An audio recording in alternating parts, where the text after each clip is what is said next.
What's something most doctors are getting wrong about menopause today? Menopause symptoms are exaggerated when the metabolic system is off. Most doctors are ignoring the metabolic system. I had seen 3 statistics that really caused me to question what was happening in the menopausal experience. If a woman is lucky, she will spend 42.5% of her life post-reproductively. Why was the body designed to live without a major organ system? A major organ system completely shuts down and you live 40% of your life, you keep going. So when I was looking at all these pieces coming together, I literally started with, well, then what is the purpose of menopause? Yeah. Well, there is a purpose. And maybe these women that are killing themselves or these women that are leaving marriages, they didn't get the memo what the purpose was. So here's what the neuroscience is saying. What are your thoughts on hormone replacement therapy for women as they go through menopause? It has to be an individual decision, and the cultural messaging right now is it is your way of surviving menopause, and if you don't do it, you may end up with Alzheimer's. And that part of the hormone replacement therapy discussion, I am completely opposed to. It's become the menopausal hero. It's like, what? It's like Ozempic. Like Ozempic isn't the weight loss hero. That's right. The person who loses the weight is the hero. Yeah. HRT isn't the hero. It's the woman who is brave enough to change her diet and start fasting and working That's out. right. Like, That's right. Stop outsourcing your power to these pharmaceuticals. Now, as women go through menopause, how should women be eating? I came up with something called the primal menopausal diet. It was based off of what I can tell our hunter and gatherer postmenopausal women ate, which is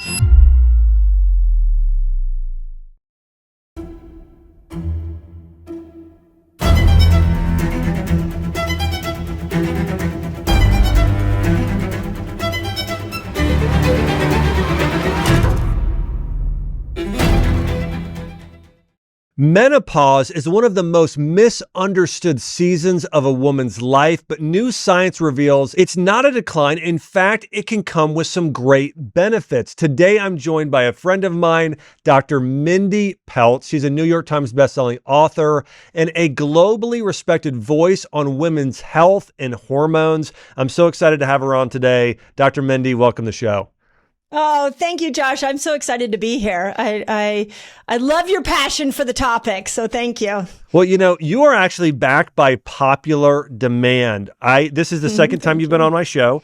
And the first time was one, I think, of our top 3 podcasts ever episodes. Wow. And I think a big reason is that women's hormones are so misunderstood.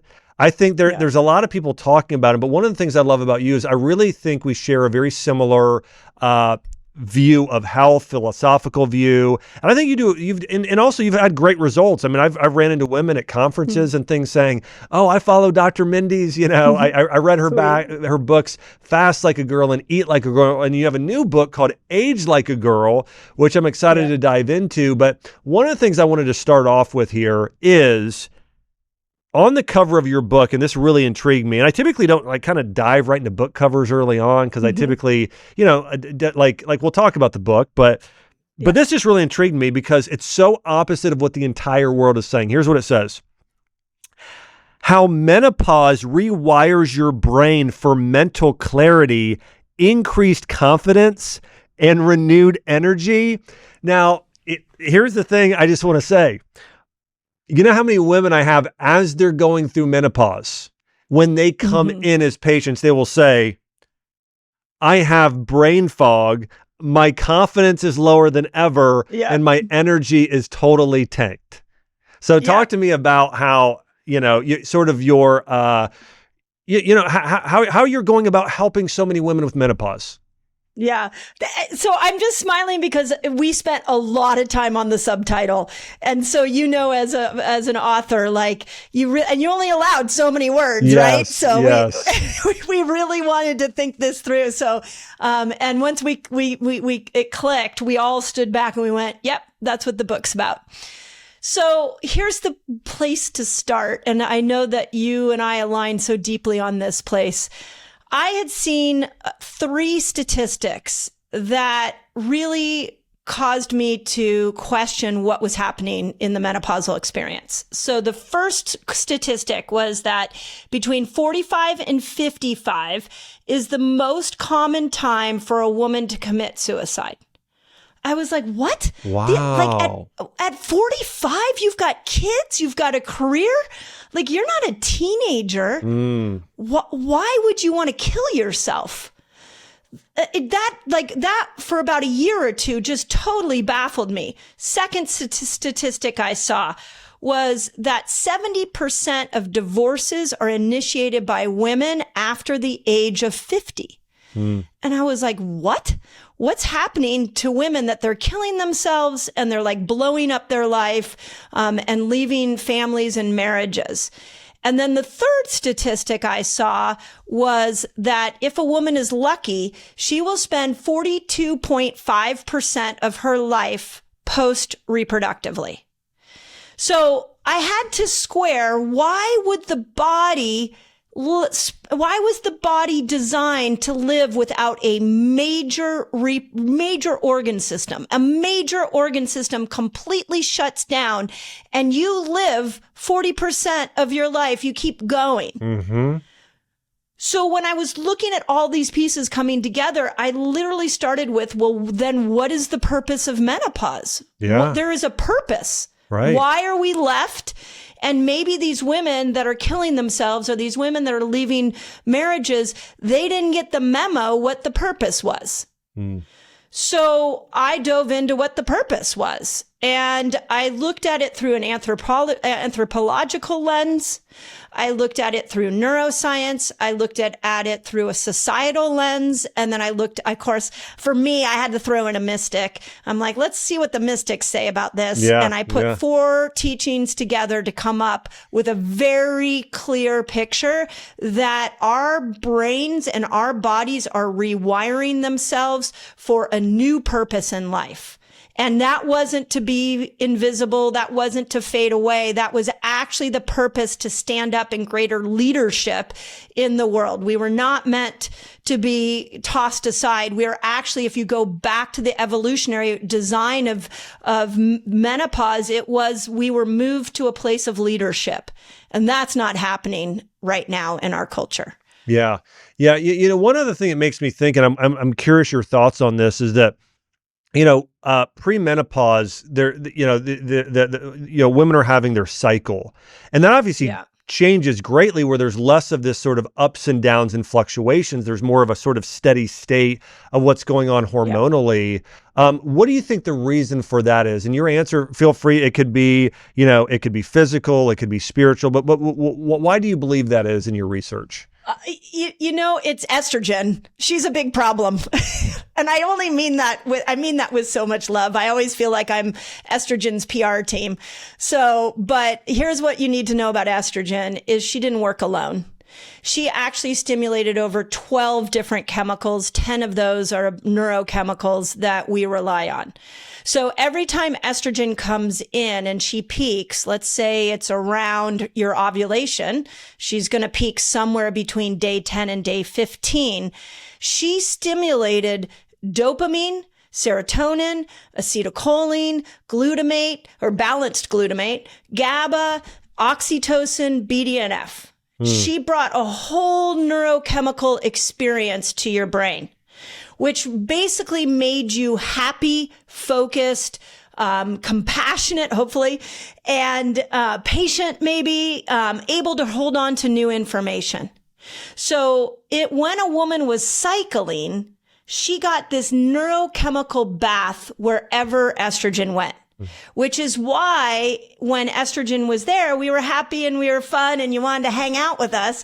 But then at the back half of the cycle, when estrogen went away and progesterone came in, we didn't get all those neurochemicals. Progesterone just wants you to chill out and just get a little rest before estrogen takes over again.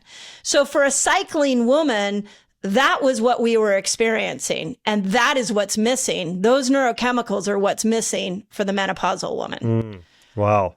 And so in Yeah, and so I guess the state somebody is in, it's a little bit, again, there's obviously less ups and downs there. It's interesting. So when you have, I want to lead into diet here, because one of the things you wrote about in your book, Eat Like a Girl, is you sort of talked about eating differently based on phases of your cycle. Right. Yep. So, and one of the things I really, again, I think it was so well done. And I had studied some of this in Ayurvedic medicine. They talk about this some, like some of the seed cycling and in eating based on the food. But you did such a great job. By the way, if anyone who's listening to this who's premenopausal, I want to encourage you to get Mindy's book, Eat Like a Girl, because it's so good. And if you're perimenopausal, if you are going through menopause or post, Age Like a Girl. Mindy's new book is so good, getting into kind of this longevity and how do you fly through menopause without a lot of the symptoms. But the idea is around eating certain foods to support the liver, eating foods to support the blood, eating foods at your time of month to support progesterone or estrogen. You wrote about that in that book. Mm-hmm. Now, as women go through menopause, how should women be eating? Yeah, it's such a good question. So the first thing that I think we have to honor is that at 40, as estrogen goes on a wild ride, which she does, she'll be up one day and then she'll be down, which is why women who are in their perimenopausal years feel normal one day and horrible the next. Mm-hmm. We also need to realize that that is the moment your metabolic system shifts. And your ability for your body and your brain to use glucose dramatically changes. So when we look at the metabolic system and the way specifically the brain is fueled, it's fueled by glucose and it's fueled by ketones. And it needs both of these. But as a woman goes through the menopausal experience, it can't use glucose as efficiently. So right. It definitely needs ketones more, which we can talk about. Now, on the food topic that I think is really important is that when you go back and you look at what our hunter and gatherer friends did, well, for starters, they didn't have any ultra processed foods. So like literally, if you want to sign yourself up for a turbulent menopausal experience, go ahead and drive through the fast food line every single day, or, lean into your 12 Cokes or your 10 Diet Cokes or your refined sugars and flours and bad oils.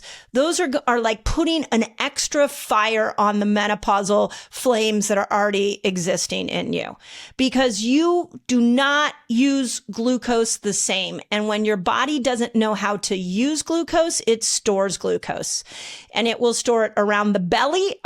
You and I have both been intimately involved in YouTube world. The absolute most common video that gets the most views for us is anything on menopausal belly weight. Mm-hmm. And it's there because your glucose system was out of balance. You were eating things that were too high in glucose. We know things like Alzheimer's has been called diabetes type 3 because the brain doesn't know how to use glucose. So with that in mind, I came up with something called the primal menopausal diet. And it was based off of what I can tell our hunter and gatherer postmenopausal women ate.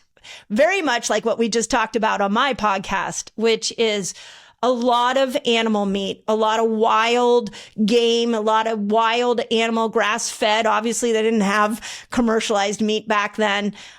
Fish, a really high diet in fish, nuts and seeds, legumes, even a little bit of legumes were helpful. But then, what was fascinating, and I was thinking about this, Josh, when you and I were talking on my podcast, that one of the things I found over and over again in studying these hunter and gatherer postmenopausal women is that they were hunting for tubers. Yeah. That was the main thing they went to go hunt for, which I found so interesting when you were saying that a sweet potato had a yin effect, was more of a yin producing food. I was like, yeah, that makes sense because that's what they did in the hunter-gatherer days. So we need to double down on tubers, and then, of course, going into the low glycemic fruits and lots of vegetables. Yeah, we were talking about how, in Japan, these women are aging as well or better than anywhere else in the world. And one of the primary foods that women eat as they go through menopause in Japan are purple sweet potatoes. Yeah. Right there to your point. So, I mean, I think do you know that the purple sweet potato actually feeds a specific set of bacteria in the large intestine? And I think hopefully people know, but maybe they didn't get the message that there is bathed within both the small and the large intestine are bacteria that break estrogen down. So when we look at the sweet potato, it can reach a part of the intestine that a lot of foods don't get in there and support those healthy bacteria. Yeah. So it's like, and then it's high in magnesium, it's low on the glycemic index. Like the purple sweet potato or yam or whatever we call it might be the miracle food for the menopausal woman. Yeah, and one other thing, and this is predates hormone replacement therapy quite a bit. Women would do this cream with wild yam cream, right, as a progesterone supporter. That's I want to come back to some of this, but now that we brought this up, I am curious your thoughts on what are your thoughts on hormone replacement therapy for women as they go through menopause? Yeah. Well, okay. So here's an interesting behind the scenes. I went into contract on this book 3 years ago. And it was just as Fast Like a Girl had come out. And I wanted to bring forward a new message around menopause. 3 years ago, we weren't talking about menopause. In the last 3 years, there have been more books, more experts, more people coming to the surface talking about menopause. Mm-hmm. And in that conversation, there has centered one topic, and that's HRT. Yep. And so we have gone from a place of, we don't talk about menopause to, okay, we can talk about it now, but you need to know if you want to stop suffering, then you just need to find the right doctor and the right prescription of HRT. Yeah. And what I'm seeing in my community is it's not that simple. And you can put somebody who has in a high inflammatory state, packed with a lot of heavy metals that block those cells from even being able to receive the exogenous hormone replacement therapy. So we're back at, it has to be an individual decision. And the cultural messaging right now is it is your way of surviving menopause. And if you don't do it, you may end up with Alzheimer's. And that part of the hormone replacement therapy discussion, I am completely opposed to. Yeah.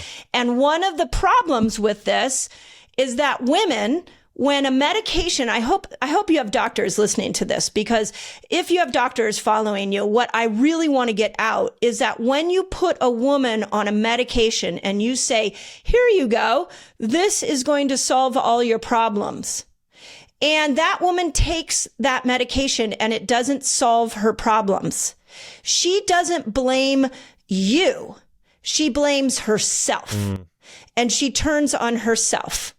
So there is so much damage being done in this conversation. And to answer the medical part of it, yeah, it works for some people. It does. And you need a doctor that can test your blood work and watch and see how it's working for you. It is not a quick, I've heard so many women say it took them 2 years to get the right HRT combination for them. And this is the biggest one. It does not give you a free pass from lifestyle changes. Yeah.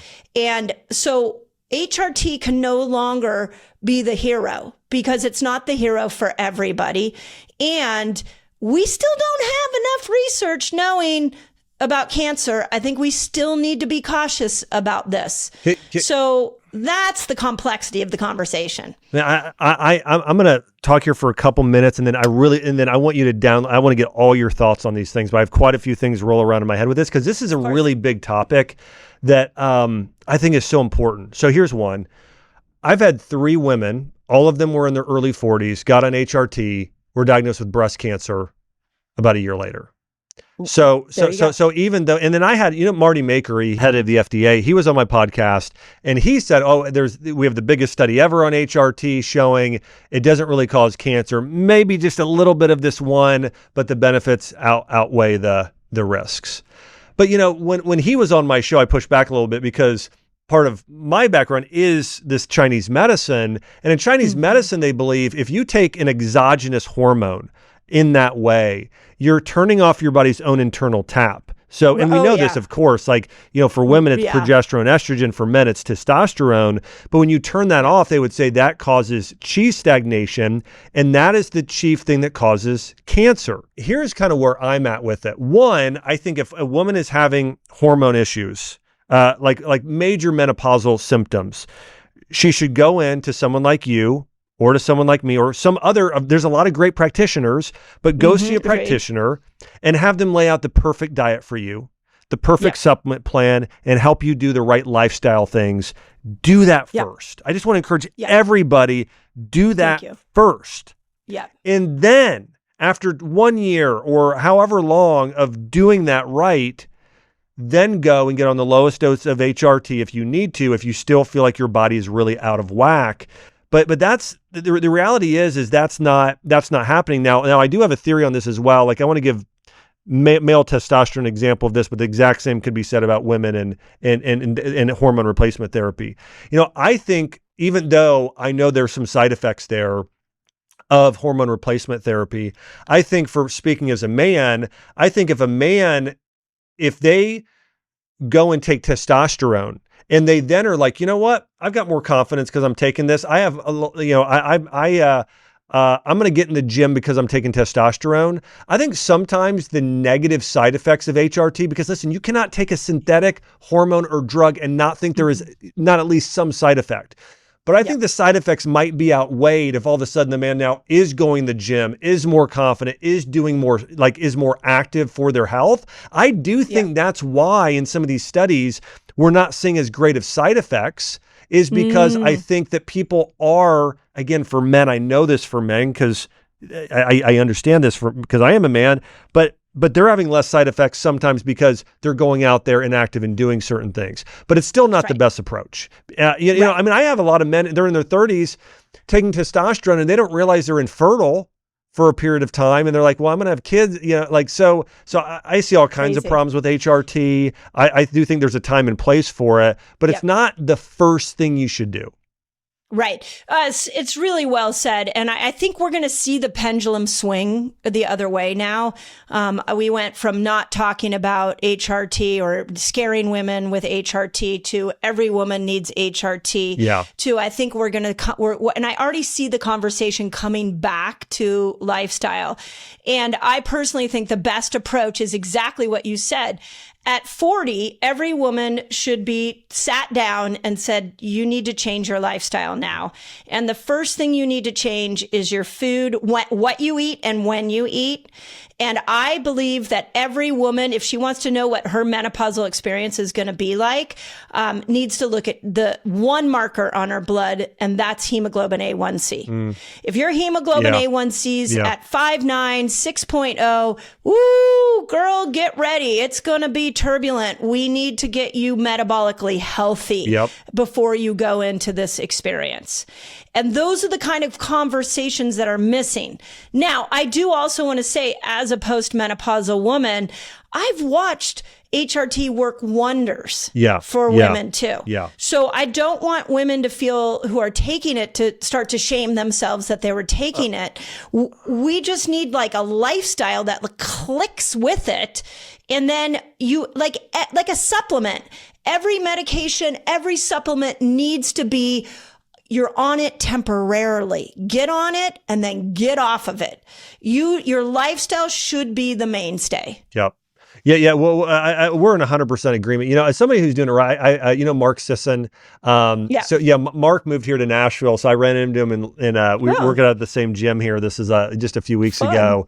And so we were talking about this and he, and he told me, he said, recently I got on, just a low level of HRT and he's a person who with testosterone and he's a person, and I'm only sharing that because he shared it on my podcast. So I wouldn't have said it if he didn't already say it out in public, but for him, he is incredibly fit, incredibly healthy, waited a long time, is doing all the right things. So again, I think it just comes down to, and the other thing is, to your point, if you're healthy metabolically and at the cellular level, you're going to be absorbing these hormones better into the cells, and they're going to probably get your dosage and all that stuff right earlier as well. Yeah. You're just going to have better outcomes.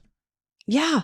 Yeah. And then you can use it. Like there is a transition if we, think about let's just take it from the brain perspective. The brain is going through a massive rewiring for about 10 years. That's a really long time. Yeah. As estrogen starts to go down, progesterone goes down, testosterone doesn't have to go down, but it is going down, and we can talk about why. And that is rewiring the brain. During that 10 years, you have to rethink your lifestyle, and back to this toolbox idea, you have to think about what's in your toolbox. And for some women, they may put HRT in their toolbox, but it needs to then, when you get to the other side, you need to have conversations with your doctor of, do you need it anymore? Mm-hmm. It's become the menopausal hero. And it's like, what? It's like Ozempic. Like Ozempic isn't the weight loss hero. That's right. The person who loses the weight is the hero. Yeah. HRT isn't the hero. It's the woman who is brave enough to change her diet and start fasting and working That's out. Right. Like, That's right. Stop outsourcing your power to these pharmaceuticals. It's a great point. It's a great point. And there's a lot of natural things that can help. We talked about, there's black cohosh, there's wild yam, there's shatavari, there's a lot of herbs, and to your point, diet. Well, so let me talk about diet a little bit. I'd love to hear like maybe your top 10 foods or some of your favorite foods categorically for menopause. And you mentioned A1C being incredibly important there, and insulin. So walk us through, what are your favorite foods for menopause?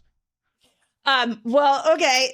They may not be glamorous, but I'm going to tell you what I ate last night. Perfect. Because as a post-menopausal woman, dinner it was dinner time, and we were looking at what we had, and I'm like, you know what? All I want is a beef patty, a grass-fed beef patty. So my husband literally made us each a grass-fed beef patty. I put some salt on it, some really good healthy salt, and that was my dinner. And I did it because I was like, I had had a salad at lunch. I had fasted in the morning, and I was like, I need more protein. So it became very functional. But grass-fed beef has the right omega balance. It has a ton of amino acids. You need amino acids to make hormones. It's a protein that is supporting your muscle strength. And we can debate the 30 grams of protein, is what the research is showing. But I think we're all a little exhausted counting our protein. But I knew I needed a big dose of protein.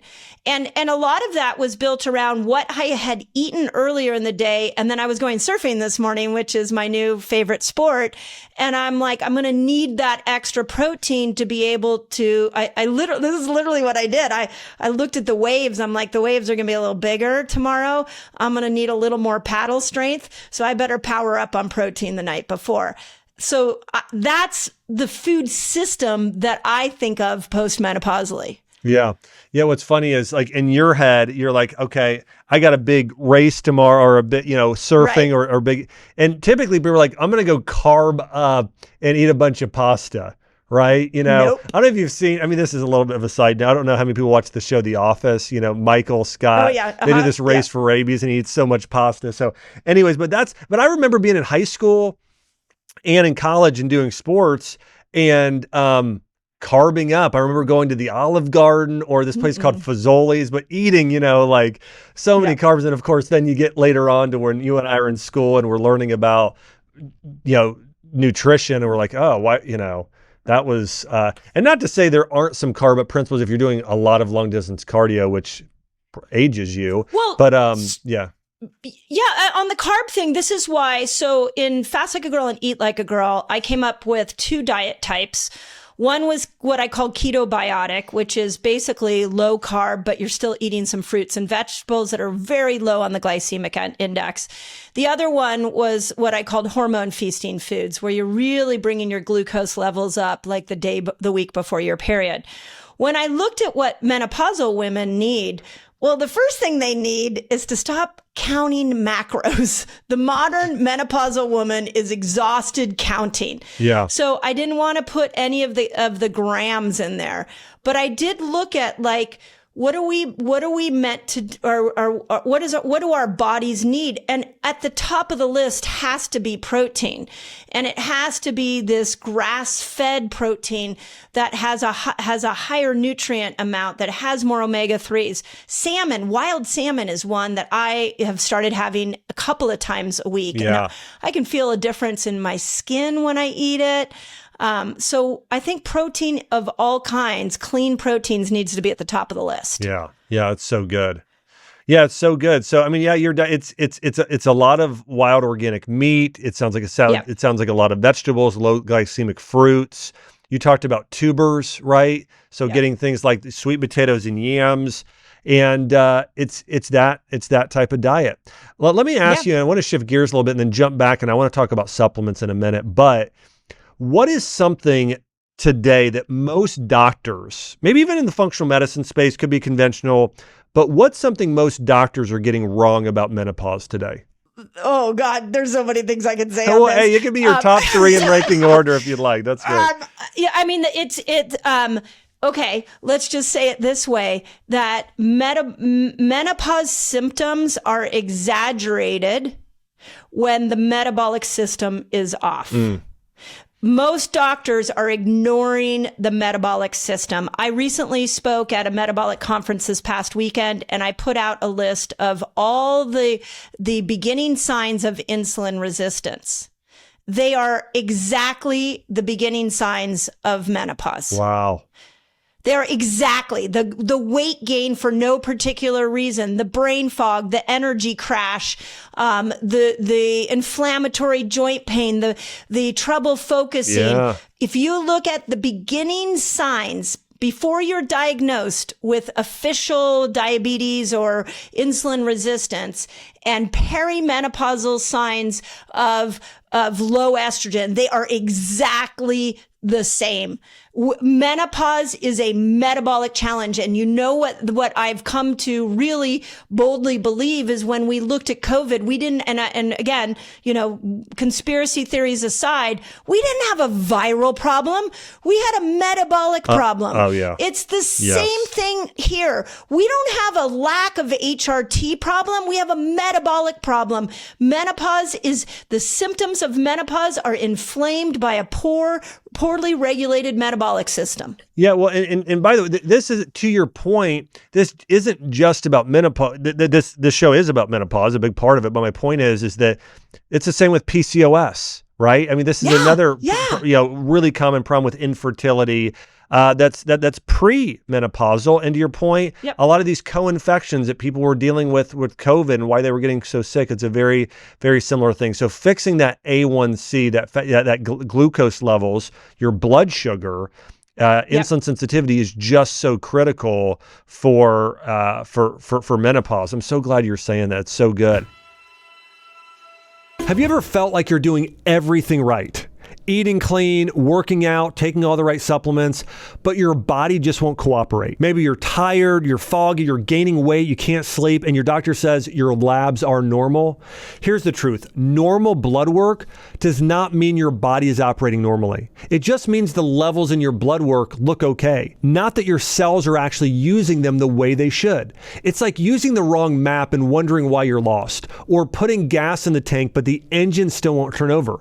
Because if your cells are inflamed, stressed, or in survival mode, nothing you do will work the way it should. Your body's been whispering for years. Now maybe it's screaming, and you deserve someone who's actually listening. Go to mybloodwork.com and see what your blood work missed. What's really going on beneath the surface. Because you're not crazy, you're not lazy, you're just stuck in a system that was never built to find the problem. It was built to diagnose disease, not restore your health. At mybloodwork.com, we'll show you how to finally get your body and your life back. Talk to me about how a woman, as they go through menopause, how they can have more mental clarity, greater confidence, renewed energy. Is there something that happens hormonally where maybe when you're not having those same levels of estrogen fluctuation, where maybe a woman could is it possible they could be even more sound in their mind? Like, because again, we talked about wisdom. And what is wisdom? Yeah. Sometimes it's having a sound mind, making good decisions.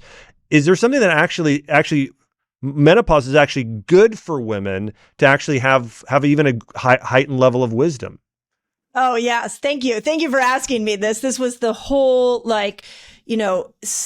purpose of this book was we got to change the way women are approaching this. And one of the greatest compliments I can get when I go out and speak about this is when 38-year-olds come up to me and they go, I can't wait to go through menopause. I'm like, fabulous. Yes, great. great. You got the message. So here's what the neuroscience is saying. And it backs up what the evolutionary world is saying as well. When estrogen goes down, specifically one type of estrogen, it's called estradiol, it actually changes the brain structure of a woman. And there are neurons in the brain that get pruned away in order to make room for new neurons. Now, this work was done by one of the most respected female brain researchers, Dr. Lisa Mosconi, who has written 2 books, one called The XX Brain and one called The Menopause Brain. And she states in The Menopause Brain, there are 3 times in a woman's life that her brain will rewire itself. We all know the teenage one. When you go through, you have a daughter? Oh, yeah. 2. Yeah. Yeah. Okay. We should have a chat in about 10 years. So when your daughter goes through puberty, the brain actually rewires itself. And what it does in that moment is it says, I need to get rid of the neurons that kept you dependent upon another human and to be able to survive. And I need to grow new neurons that will make you independent. Because with a menstrual cycle comes the possibility of pregnancy. With pregnancy comes responsibility. So the brain rewires itself to prepare for the job it may have to do. Second time that a woman's brain rewires itself is postpartum. Because when the hormones go up and then they crash down, all of a sudden that signals to the brain that, hey, you don't need those neurons in the brain that told you how to hold on to your to-do list for the day. You don't need the neurons that told you where your keys are. You actually need new neurons. You need neurons that help you be more intuitive and more in touch with your baby that can't talk. Yeah. So the postmenopausal brain rewires itself for this incredible intuition so that you can be a phenomenal mother. During menopause, the parts of the brain, specifically neurons in the amygdala and a few neurons in the prefrontal cortex, the neurons that were people-pleasing neurons, the neurons that told you should do everything for everybody else, you should fix everybody's problem, you should make sure that everybody likes you, which is a cultural conditioning of a lot of women too, those neurons go away.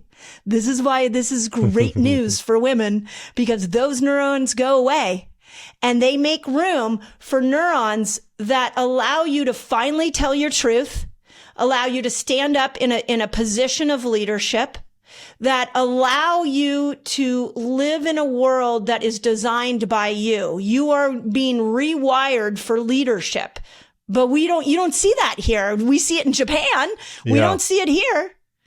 Yeah. So the rewiring itself is moving you towards a brain that can finally stop caring what everybody else thinks. Can I tell you over the years something, and I you might find this interesting, is I have had, so when I teach lectures, and it might be, sometimes it's health lectures, but also I've taught some on helping people find their passion and mission in life and grow. And it could be spiritual growth or business growth, a number of things, but fulfilling their calling in life.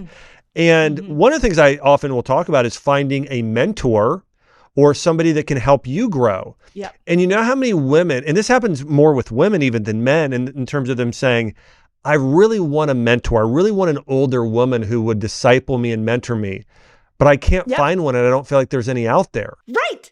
Exactly, because, well, they're too scared to say they're old. This is why we're Botoxing ourselves. Is like, I don't want to show you that I'm old because you might find that I'm not useful anymore. That has been the cultural message. You are not useful if you are an old woman. Now, an old man, okay, yeah, you're wise. We see that. You have, my husband has a lot of gray growing in his beard and gray along his hair. I think it looks amazing.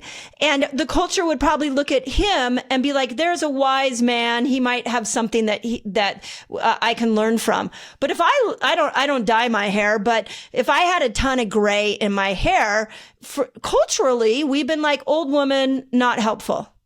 Yeah. Yeah. And I'll say this, one, it definitely is worse with women than men. I mean, again, women as they age, again, it's culturally the worst. I mean, I even think about like you look at acting in Hollywood, maybe one of the most prominent examples of this. Oh yeah. But I also say for men, it's not at the level it should be, but it's definitely better. It's definitely better, but it's still not the level it should be, but it's definitely better.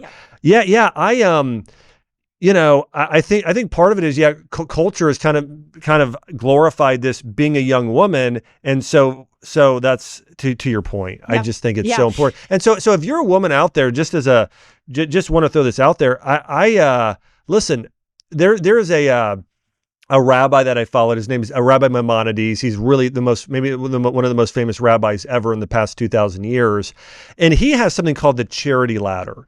And it says, and basically it goes up saying, what is the greatest gift you can give somebody? And like at the bottom of the rung, it's like giving them money and telling them you're giving it to them, which is a really great thing to do, versus giving it in secret is even a greater type of charity. But then at the very top of the ladder, and by the way, Maimonides, if people want to know who he is, he's the person who said, give a man to fish and you'll feed him for a day. Teach a man to fish and you'll feed him for a lifetime. So that's who Maimonides is. And he said the greatest level of charity you could ever give to anybody is mentoring them, discipling them, teaching them. And so if you're a person out there and you have some sort of gift or skill, it could be spiritual, could be in business, it could be in health. Take time, women, right now, 40 plus, and find some young women to go and mentor and add value to, and it will bring so much value to your life as well. Yeah. Thank you for saying that. And I, one of the big theories I bring forward in Age Like a Girl is a hypothesis called the grandmother hypothesis. And if you look back at the hunter-gatherer days, the primal years, what they did once a woman's menstrual cycle ended is she actually was moved to a different position within the tribe. And every morning, the grandmothers would gather at the crack of dawn. They would do a 7-hour trek to go hunt for food.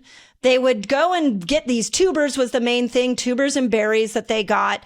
And then they would bring the food back and then they would start to cook the food. But if you look at everything within that, so they had to go hunt for food because the men were off making a big animal kill. They only came back with an animal kill 3% of the time, which is 1 day out of 30. So who was keeping the woman who was pregnant, who was nursing, the babies, the toddlers, who was keeping them alive while the men were off hunting for food? It was the grandmother. It was the tubers that she brought back. And I even dove in and found some really cool research showing that as she was cleaning the tubers, that she was telling stories to the young children about what it was like to be a wise woman of the culture. Wow. And do you know there is a neurochemical reason for this? So as she was telling a story, she was getting acetylcholine in her brain. She was actually causing her brain to stimulate the production of acetylcholine. If the story was really exciting, she was making dopamine and serotonin. So she was having this neurochemical experience, sharing her wisdom with this young member of the clan. They also believe that the young member of the clan, the reason our brains grew so big as humans and are as big as they are now is because of the grandmother who was actually imparting her wisdom onto this younger generation at a time when, if you think about it, their language skills were not as vast as ours are. So she found food, she shared knowledge, she created support, she grew the brain of the younger child. Like, it, by all means, we're evolutionary heroines in my book. That's powerful. Yeah, that is so powerful. You know, there is a benefit we get. You know, we're kind of taught in our culture today to kind of hoard and accumulate for ourselves, right? And there's that old saying, right?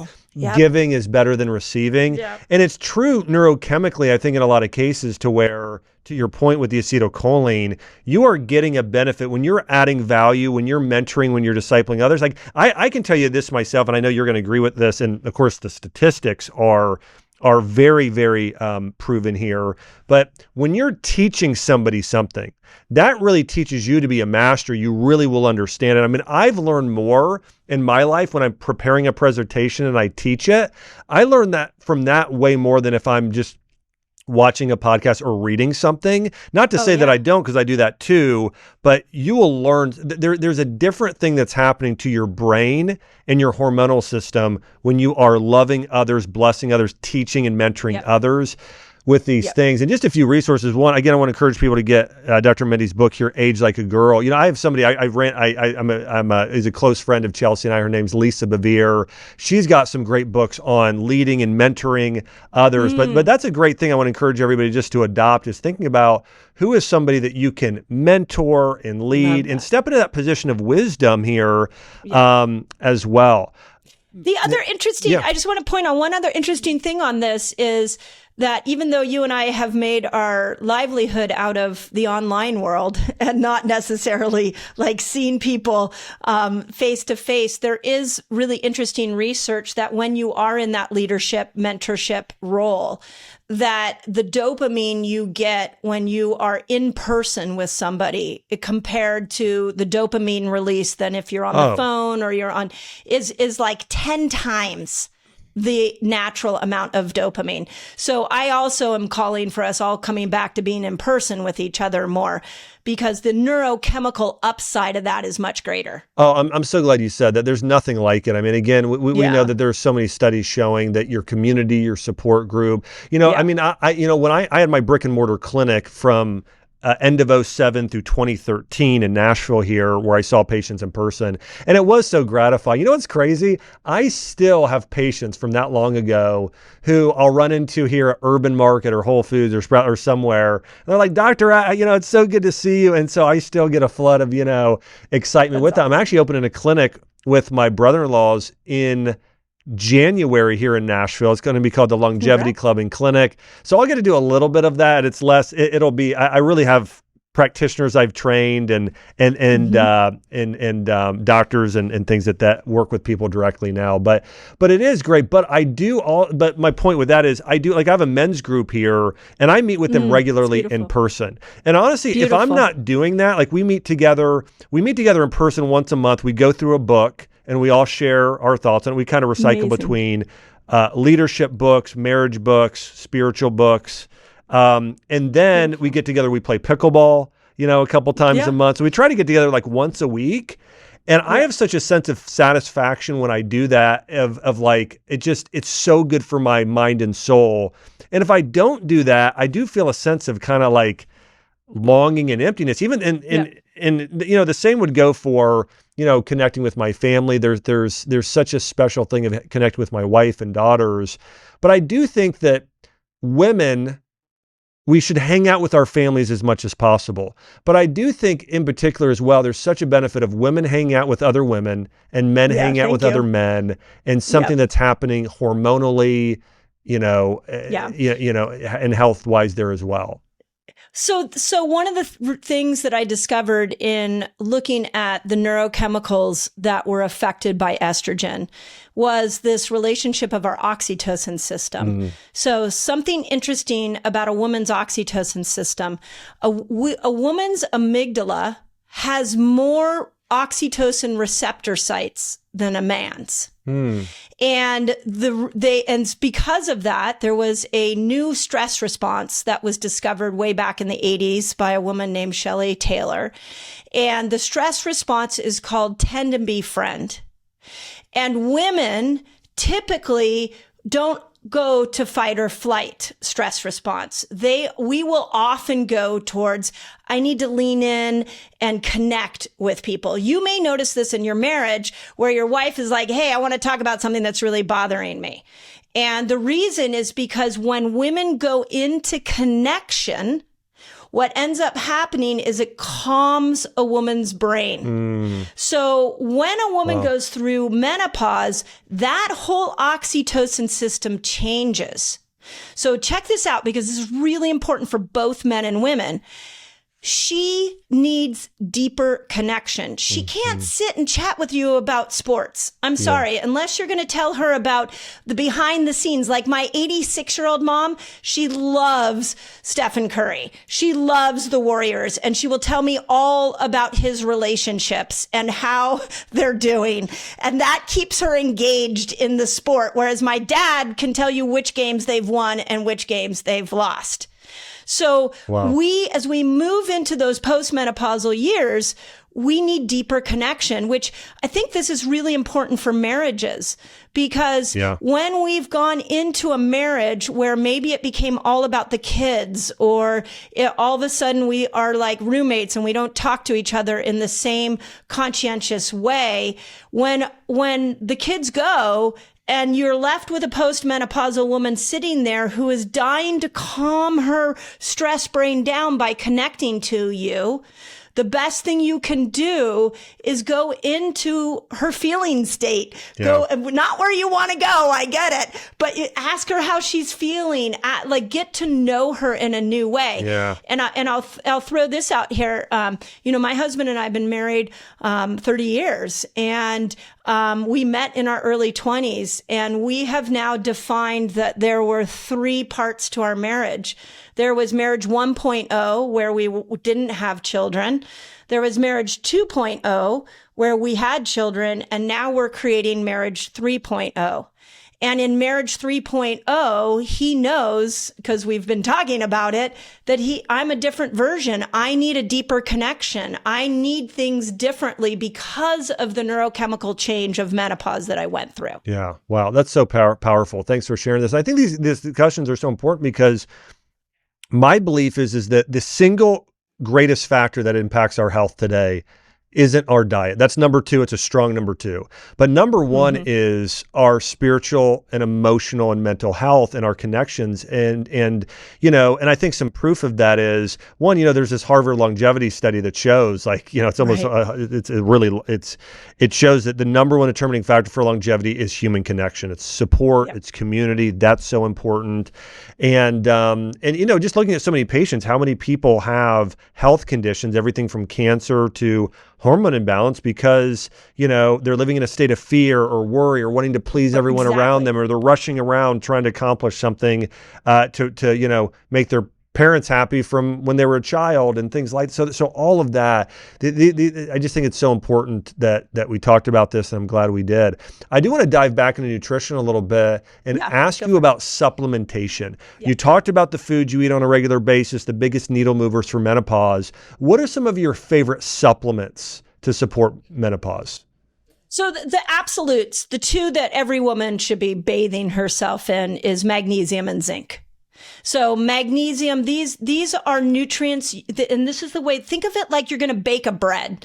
If you're going to bake bread, you need to make sure that you have all the ingredients so the bread rises. Yeah. It's the same thing with our hormones. We've got to have plenty of magnesium and plenty of zinc. And those are the 2 I see are the biggest deficits. Then we go to the next layer, which is vitamin D. You got to have a good vitamin D level. If, vitamin D is one of the prime vitamins to make all hormones. So watch your vitamin D levels. We have we're sort of told that vitamin D is okay if it's around 30, 40, 50, but for a menopausal woman, it should be up to 70, 80, 90. We want high levels of vitamin D. Then the third one, and we've kind of talked about this, and we talked about even more on my podcast, is all the omegas.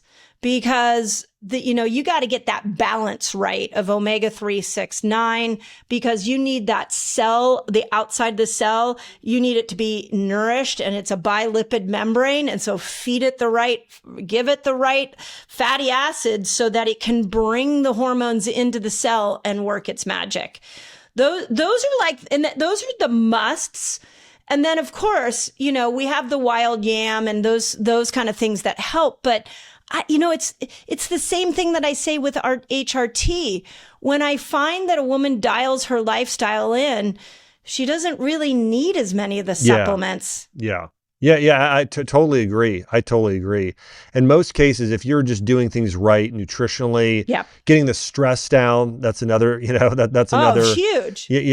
Topic. Because one of the things I found is that if you fix two hormones, everything else fixes itself. You mentioned one earlier, and that's insulin, but the other one's cortisol, right? I was just going to say. Yeah. It's like you fix those two things. Talk to me a little bit. I mean, does cortisol, how does that change at all in menopause, or is it kind of the same? Share that with us. Yeah, I'm super happy you brought cortisol up, because I think that I was thinking when you were talking earlier about a couple of stories of people, I was thinking, it's interesting that we actually logically think that you take a very stressed out woman in menopause and you rub some cream on her and all of a sudden everything's going to be okay. Yeah. That's not how it works, people, in case you didn't get that memo. So here's the interesting thing about cortisol is that when a woman goes through menopause starting at 40, think of it this way. Your ovaries are like, okay, we don't have a lot of eggs in here. We're not going to be producing as many sex hormones. So we're moving ourselves towards retirement. But your brain still needs some estradiol. Your brain still needs progesterone and testosterone. So what we're going to do is we're just going to hand that responsibility over to another organ. And this organ's going to be with you till the rest of your life. And that organ is your adrenal glands. So if you are maxed out, the adrenals are like, wait a second, ovaries, I'm over here working triple time. And now you want me to make sex hormones? No. So when we go through menopause, if we are in a high stress world, our sex hormones are going to be tanked because the adrenals can't handle the load. You know what's so interesting is in Chinese medicine, when a woman has these symptoms that we're talking about, when they're having the prominent menopausal symptoms, the number one thing they're typically diagnosed with in terms of a pattern is they call it a kidney. It actually means adrenal. It's an adrenal energy deficiency. They'll say that's really kind of one of the core areas that's the most deficient. And the other one would be spleen, which is actually your pancreas. It's actually insulin. That's the secondary one. But those are the two in that same way. Let me ask you this. I'm curious. Have you tapped into peptides at all yourself? Have you ever used? Yeah. Are there any that you've noticed or seen that have benefited women as they go through menopause? Oh yeah. Thank you for asking. I hope your new clinic's going to have peptides in it. I assume it is. Yeah. I will tell you the one that has been a game changer for me, and I'm preaching it from the rooftops, is cerebrolysin. Yeah. It stimulates BDNF. So I'll use the example when I was writing this book, one of the challenges that a postmenopausal woman or a menopausal woman in general will have is focus. And as I was writing the book, I was just finding I would have to set timers and be like, okay, in an hour you can get up and go walk. And then I started doing cerebrolysin. And all of a sudden I noticed I was sitting at the computer for 8 hours straight. I didn't need to get up. So I love that one. Okay, the other good one that I hope your clinic's going to have is GHKCU. Oh, amazing. Yeah, the copper peptide. I've used that a lot myself. So when I had my spinal infection, I needed to support tissue regeneration. The blend I did was BPC-157, TB-500, and GHKCU. And there's great studies on GHKCU also for skin health, anti-aging. I mean, Yeah. So yeah, I have a funny story. So Leanne Rimes is a good friend of mine. In fact, she's all over Nashville right now. Oh, yeah. And so we've been geeking out on peptides for a long time. And so she said to me one day, hey, I have a friend I ran into that I hadn't seen in like a month. And he looked so young. I didn't know what he had done. And he told me he had done GHK-Cu every day for 30 days. So I started taking it. And then like 30 days later, I was heading over to Leanne's house. And I said, okay, here's what I'm going to tell you. You haven't seen me in a month. You have full reign to tell me, can you tell a difference in my skin or not? And if it's a no, you can't tell, I'm totally fine. No hurt feelings here. So I show up and she looks at me, she goes, oh my God, you are not joking. She was like, the moisture in your skin, it looks more moist. The wrinkles are less pronounced. And I was like, yeah, GHK-Cu. That was it. Yeah. Yeah. It's amazing. Going back, I mean, peptides are found in the high, we talked about this a little bit earlier, or we talked about glandulars, but that's where they're found is in the highest doses, like historically. So, like all of them, they have these class of peptides called bioregulators within these organs. So like, I think we're going to see in the future, because these aren't very prominent in the American market right now. They're more prominent in Russia and some other countries. Oh, interesting. But they're actually bioregulators for ovaries, for uterus. So really specific peptides for those organ systems. For thyroid, there's one called Thyrogen. So it's going to be really exciting over the next few years to see how some of these peptides can be used, to support, longevity, hormonal health, and everything else. I'm so happy we're having this discussion because I actually believe it will replace HRT. Yeah, I think so too. Once we figure out the stack, we figure out the right combination. And I've asked, do you know Dr. Nasha Winters? I've heard the name. I don't know them though. Mm-mm. Yeah. She teaches naturopaths how to, basically cancer, like how to help patients that have cancer. Yeah. And so, of course, in that discussion is, should these people take HRT? And of course, she's like, no, they shouldn't take HRT. And so then, well, what do? Well, her group has been talking about peptides and what would be the appropriate peptide stack. So somebody's going to nail it. I don't know when it's coming, but I think that's going to be the next wave after we fall out of love with our HRT experience. 100% agree. 100%. One of the things that happens in menopause is there's some very specific symptoms that women will experience. But one of those things I hear from a lot of women is women will wake up around that 2 a.m. or 3 a.m. marker during menopause. Why is that? And how do they change that symptom specifically? Yeah. So, okay, the chapter I had the most fun researching was the sleep chapter for this book. Yeah. And what I found, and I don't know why nobody ever taught me this as a woman, was that estrogen stimulates melatonin. And if you think about it, like, God, our bodies are so brilliant. So melatonin, believe it or not, spikes a day after estrogen spikes. That's how brilliantly we're designed. So that if an egg, estrogen spikes, an egg is released, that takes a lot of energy from a woman.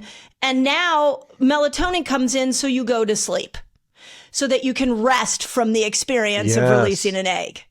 That's why. And what comes in 2 days before estrogen hits her peak is oxytocin. Okay. So you feel like connecting. Yes.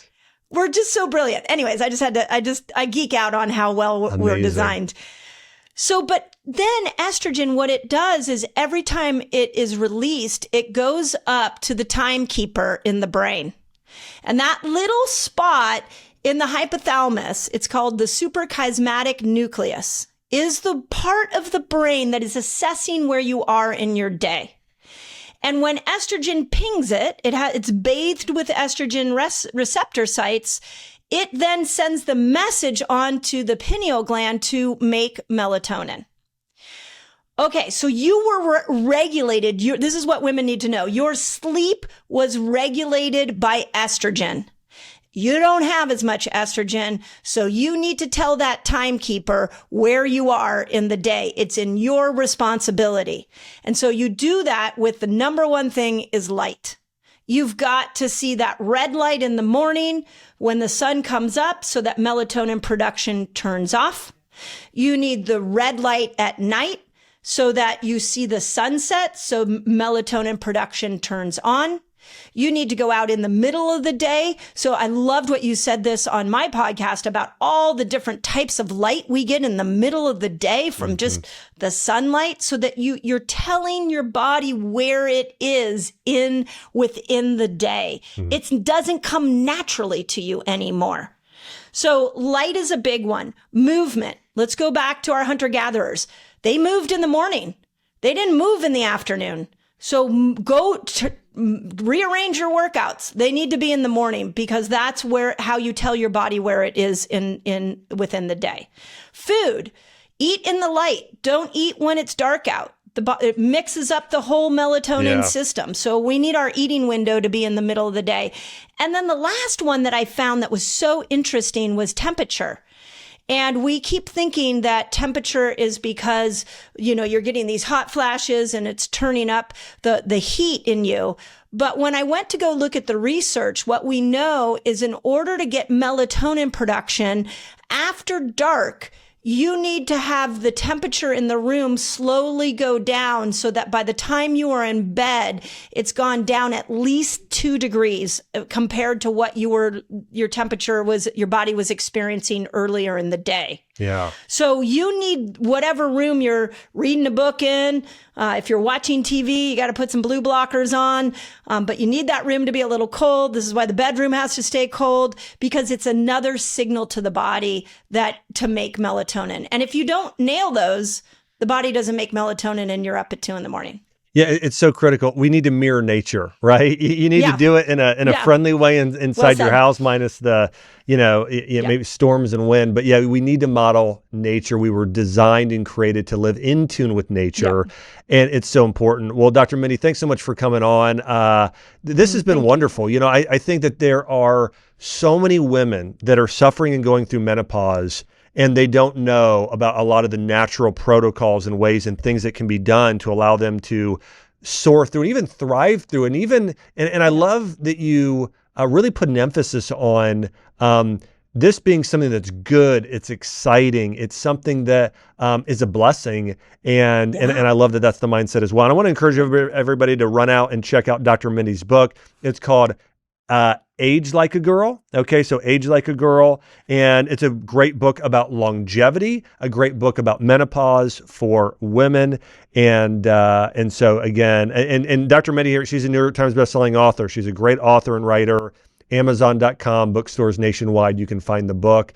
Also, she's got an amazing podcast you can check out. And then what's your handle on social for people to find you there, Dr. Mindy? Yeah, it's just Dr. Mindy Pelz. I would say what a lot of people don't know is I put out 3 to 4 new videos on YouTube going into the in-depth on all this stuff, looking at the research. So you can find me anywhere, but YouTube is really the main hub of where we launch everything from. Amazing.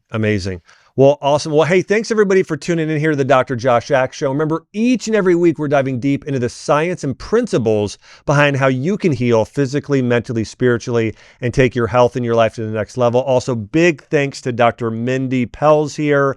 And hey, if you're watching on YouTube, let us know what is something that really stood out to you about some of the wisdom that Dr. Mindy shared with us today. And if you want to support the show, do us a favor, subscribe. By the way, if you're not subscribed, sometimes these videos may not show up in your feed. Reason being, we've had a few of our videos shadow banned because we talk about really controversial topics, everything from cancer to sometimes even hormone replacement therapy and these types of things. So make sure to subscribe so you don't miss a video and you have it show up there as well. And also, thanks everybody who's sharing, who's on mission with us here. Again, there's a lot of women who could greatly benefit knowing the truth about how to age like a girl, eat the right foods, take the right supplements, have the right mindset around menopause. So thanks everybody for sharing this as well. Thanks again to Dr. Mindy Pelz, and we'll see you on the next episode.